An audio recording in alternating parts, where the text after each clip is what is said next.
Friends, you never know who you'll touch in life. You never know how or when you'll have an impact or how important your example can be to someone else. My faith helps me understand that circumstances don't dictate my happiness or my inner peace. The chances you take, the people you meet, the people you love, the faith that you have, that's what's going to define you. You have to be who you are in this world, no matter what. At the end of the day, my friends, it's not about what you have or even what you've accomplished. It's about what you've done with those accomplishments. It's about who have you lifted up, who have you made better. It's about what you've given back to those people. I think personally a role model is a mentor, someone who you see on a daily basis and you learn from them. My faith taught me how to forgive. Faith taught me when people present themselves in a certain way, there's probably some backstory or issue or reason for the way that they are acting. It's not you, my friends. It's them. And a lot of times, it's about something that's completely out of their control. Put God first. I've been protected. I've been directed. I've been corrected. I've kept God in my life, and it's kept me humble. I didn't always stick with him, but he always stuck with me. Don't be afraid to think outside the box.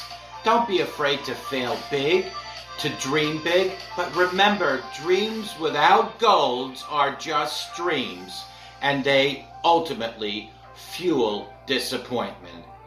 And understand, to achieve these goals, you must apply discipline and consistency.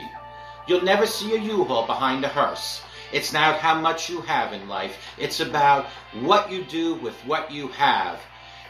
That's where the success is in helping others.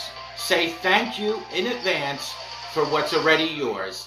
That's how I live my life. True desire in the heart for anything good is God's proof to you, sent beforehand to indicate that it's yours already. My advice is this, and it's simple.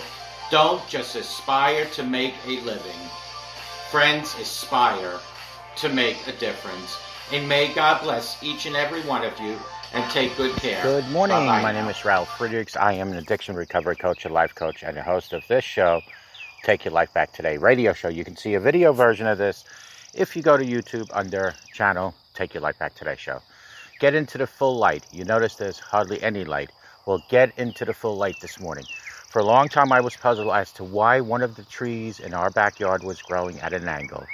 One day, I was talking to our landscaper and asked him about it, and he said it's growing at a slant because so many shrubs and other trees around it are crowding out the light. You see back there, right?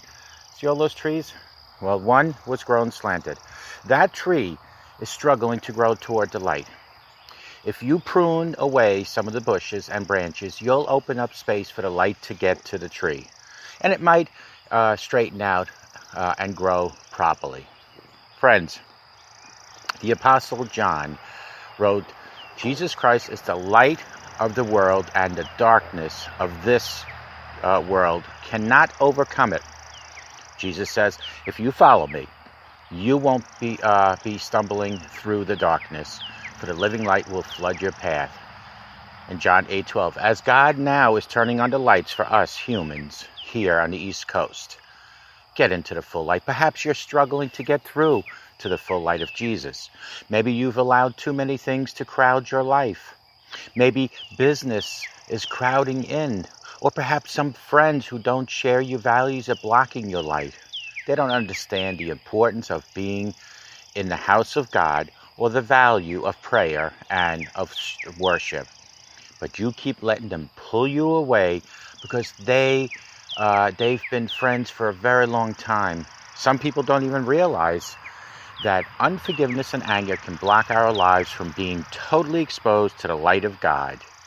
When we don't forgive, my friends, God says, how do you expect me to forgive you? You can't even see me to allow forgiveness to flow.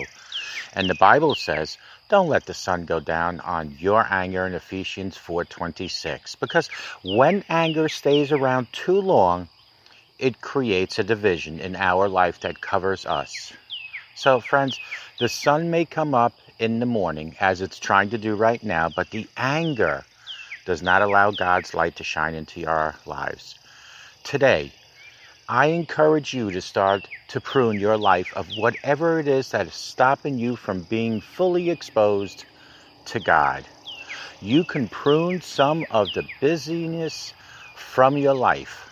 You can root out the anger and bitterness and pull out the weeds of unforgiveness.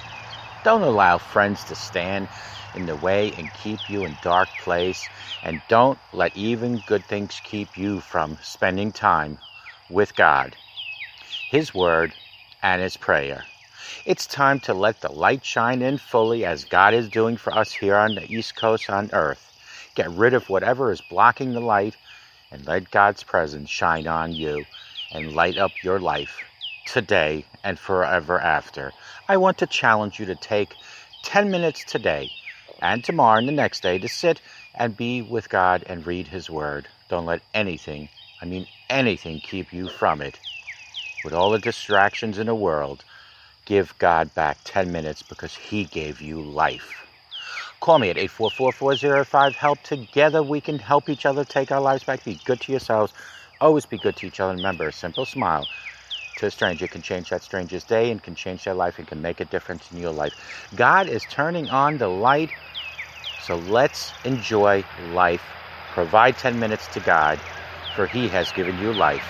Now you can start seeing me better because God is putting full light upon me, and He will in your life as well. May God bless you. Take good care, and we'll talk to you guys tomorrow. Take good care. God bless you, folks. Bye-bye now.